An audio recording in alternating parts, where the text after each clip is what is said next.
जिसके नाम से आप जलसे कर रहे हो, जिसके नाम से आप न्यास कर रहे हो, जिसके नाम से आप इतने बड़े जुलूस निकाल रहे हो, क्या उसकी इज्जत की हिफाजत करना तुम्हारा फर्ज नहीं? तुम कैसे मुसलमान? तुम किस बुनियाद पर अपने आप को मुसलमान कहते हो? जो कलमा तुम पढ़ते हो, ला इलाहा इल्लल्लाह मुहम्मदुर रसूलुल्लाह सल्लल्लाहु अलैहि वसल्लम, तो ये बराए नाम पढ़ते हो कि बराए काम पढ़ा? क्या हमारे मुसलमान इस बात पर भी तैयार नहीं होते कि तुम्हारा भाई काटा जा रहा है, तुम कुछ तो बोलो? यूं गूंगे शैतानों की तरह खामोश क्यों?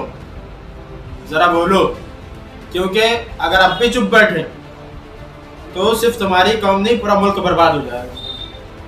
मुल्क को यहाँ के शरपसंदों ने बर्बादी के दहाने पर लाकर खड़ा कर दिया। यह खामोश रहने का वक्त नहीं है, ये बोलने का वक्त।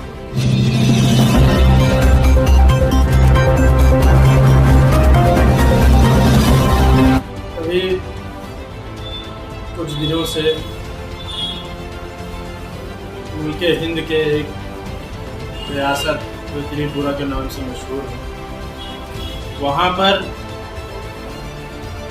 कुछ ऐसे तशद्दुद हो रहे हैं, ऐसी हिंसा हो रही है कि जो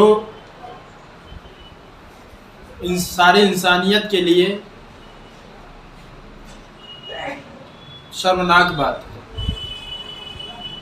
सोशल मीडिया पर बहुत सारे वीडियो वायरल है कि किस तरीके से मुसलमानों की धार्मिक भावनाओं का आहत किया जा रहा है, मुसलमानों के मजहबी मकामात की तौहीन की जा रही है, बेअदबी की जा रही है। ये कहाँ की इंसानियत? इसमें कौन लोग हैं ये भी आपको बताता चलूँ। एक हमारे मुल्क की मुतशद्दिद जमात, दहशतगर्द जमात विश्व हिंदू परिषद के नाम से हम जिसे जानते हैं, और भी दीगर जमातें उसमें मुलव्विस हैं।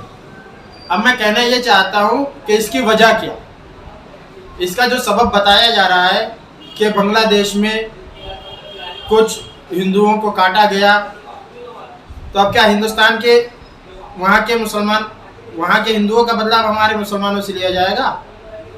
हिंदुस्तान के मुसलमानों से उसका बदला लिया जाएगा? इनकी क्या गलती? हमारे मजहबी मकामात की इसमें क्या गलती? हमारे पैगंबर की या उनके वालिद की इसमें क्या गलती है जो उनकी शान में गुस्ताखियाँ की जा रही है, जो उनके बारे में अब शब्द इस्तेमाल किए जा रहे हैं? ये साफ मालूम पड़ रहा है कि ये कोई बांग्लादेश का बदला नहीं है। कोविड पीरियड में जब कई हिंदुओं की लाशें लावारिस तौर पर पड़ी हुई थी, तो यही वो मुसलमान थे जिन्होंने अपनी शरीयत को साइड में करके, क्योंकि हमारी शरीयत में किसी इंसान को जलाने का हुक्म नहीं है, लेकिन इन्होंने अपनी शरीयत को साइड करके उनका अंतिम संस्कार किया। उन्हें उनके शमशान घाट में उनका अंतिम संस्कार किया। मैं पूछना ये चाहता हूँ कि अगर बांग्लादेश का मसला होता तो क्या आपको कोविड पीरियड के हिंदुओं की लाश नहीं दिखी? क्या आप अंधे हो चुके थे? क्या आपने अपनी आंखों पर पट्टियां बांध करके रखी थी? वो आपको क्यों नहीं दिखा? मेरे दोस्तों, ये सरासर साफ मसला हमें मालूम पड़ रहा है कि ये सिर्फ और सिर्फ मजहबी दुश्मनी में वहाँ के मुसलमानों को, वहाँ के मजहबी मकामात को की बेअदबी की जा रही है, वहाँ के मुसलमानों को परेशान किया जा रहा है, और भी तरह तरह के मामला है। जुर्म क्या है? वजह जिसे बनाया जा रहा है, अगर इतना ही दम है तो जाओ बांग्लादेश में जिसने किया उसको मारो। 24 घंटे से ज़्यादा अगर से कोई हिंसा चलती है, कोई दंगा चलता है, तो उसमें शासन प्रशासन भी मुलव्विस होती है। लाजिम सी बात। क्या विचार है इसका? क्यों? क्योंकि ये पावर है हमारे यहाँ, इंतज़ामिया का, हुकूमत का ये पावर है, ये ताकत है कि अगर चाहे तो 24 घंटे तो बहुत दूर की बात है, 2 से 3 घंटे में इस तशद्दुद को रोका जा सकता है। मगर हमारी नाअहल हुकूमत और हमारे नाअहल जिम्मेदारान, हमें समझ में नहीं आता कि हम क्या कहें, किस अल्फाज से उनकी निंदा करें, किस अल्फाज से उनकी मजम्मत करें।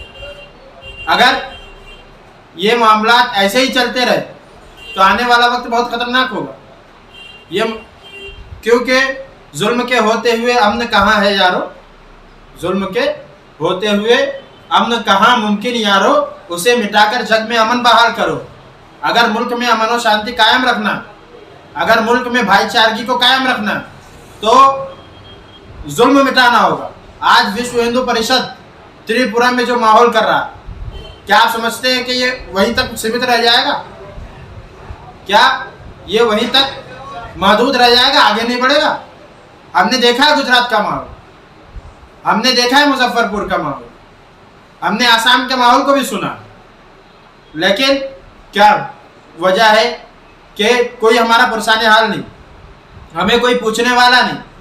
हम किसके पास फरियादी बने, हम अपनी फरियाद किसके पास लेकर के जाए? आज तो माहौल ऐसा हो गया है कि हुकूमत से तो हमारी जिम्मेदारी, हमारा विश्वास, हमारा भरोसा उठ गया है, लेकिन अब क्या कानून से भी हमारा भरोसा उठवाना चाहते हैं? क्यों मुल्क के कानून के हिसाब से हमारे साथ इंसाफ नहीं हो रहा? हमारे मजलूम लोगों को इंसाफ क्यों नहीं मिल रहा? और एक बात ये भी है, ये तो रहा त्रिपुरा का मसला। अब आइए महाराष्ट्र के शहर नागपुर में, हम त्रिपुरा के लिए क्या कर सकते हैं? विरोध प्रदर्शन कर सकते हैं, धरना दे सकते हैं, एहतजाज कर सकते हैं, लेकिन वो भी नहीं कर रहे हैं। क्यों नहीं कर रहे? क्योंकि हम एहसास कमतरी का शिकार हैं।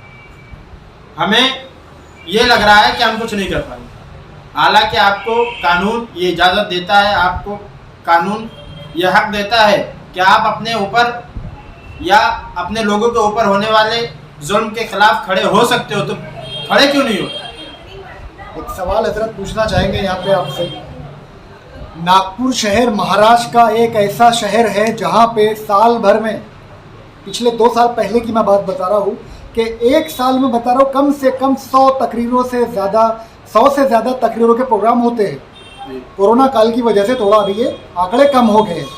तो जितने भी संगठन नागपुर में है, नाम गिनाना नहीं चाहूँगा, कई संगठन है, दीन के नाम पे लाखों रुपए खर्च करके तकरीर के प्रोग्राम करवाते हैं। लेकिन त्रिपुरा जैसी जो घटनाएं होती हैं, इसके अलावा जो गुस्ताख नरसिम्हानंद जैसा गुस्ताख होता है, जो गुस्ताखियाँ करता है, तो उसके विरोध में ये संगठन सड़कों पे क्यों नहीं आते?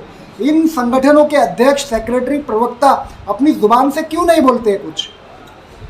सबसे पहली बात तो ये है, एक मिसाल दूंगा कि अगर किसी बच्चे के सामने उसके बाप को गाली दी जाए या किसी इंसान के सामने उसकी बहन की इज्जत उतारी जाए, अगर वो बच्चा या वो इंसान उसकी मजम्मत ना करे, उसके खिलाफ खड़ा ना हो, उसको ना रोके, तो वो जो बच्चा है वो तो अपने बाप का नहीं कहलाएगा, और वो जो आदमी है वो नामर्द कहलाएगा। मर्द कहलाने का उसको कोई हक नहीं। तो अब यहाँ मैं कहना चाहूँगा, जिसके नाम पर इतना हम जलसे जुलूस करते हैं, न्यास करते हैं, फातिहा दिलाते हैं, सब करते हैं, जब उसके नाम की बात आ रही है, उसकी शान में जब तौहीन हो रही है, तो हम क्यों खड़े नहीं हो रहे? क्या वजह है? क्या हमने सिर्फ एक फॉर्मेलिटी के तौर पर जलसे जुलूस करवाते हैं? हमारे जलसे जुलूस का कोई मकसद नहीं। हमारा मकसद तो सिर्फ इतना था कि अल्लाह तबारक व तआला का दीन गालिब हो, अल्लाह तबारक व तआला के प्यारे महबूब सल्लल्लाहु अलैहि वसल्लम की सुन्नत आम हो, यही हमारे जलसों का मकसद होता है। लेकिन क्या हम अपने मकसद से पीछे नहीं हट रहे? गौर करें। मैं उन लोगों से कहना चाहूँगा बड़ी माजरत के साथ कि क्या जिसके नाम से आप जलसे कर रहे हो, जिसके नाम से आप न्यास कर रहे हो, जिसके नाम से आप इतने बड़े जुलूस निकाल रहे हो, क्या उसकी इज्जत की हिफाजत करना तुम्हारा फ़र्ज़ नहीं? क्या जब उसकी इज्जत पर आँच आए, कोई उंगली उठाए, उस उंगली को तोड़ना और उंगली उठाने वाले को रोकना तुम्हारा फ़र्ज़ नहीं? तुम कैसे मुसलमान? तुम किस बुनियाद पर अपने आप को मुसलमान कहते हो? जो कलमा तुम पढ़ते हो, ला इलाहा इल्लल्लाह मुहम्मदुर रसूलुल्लाह सल्लल्लाहु अलैहि वसल्लम, तो ये बराए नाम पढ़ते हो कि बराए काम पढ़ा? आज क्या सिर्फ हलवा खोर मजनू रह गए हैं? क्या हमारे मुसलमान इस बात पर भी तैयार नहीं होते कि तुम्हारा भाई काटा जा रहा है, तुम कुछ तो बोलो? यूं गूंगे शैतानों की तरह खामोश क्यों? ज़रा बोलो, क्योंकि अगर अब भी चुप बैठे तो सिर्फ तुम्हारी कौम नहीं, पूरा मुल्क बर्बाद हो जाएगा। मुल्क को यहाँ के शरपसंदों ने बर्बादी के दहाने पर लाकर खड़ा कर दिया। यह खामोश रहने का वक्त नहीं है, यह बोलने का वक्त।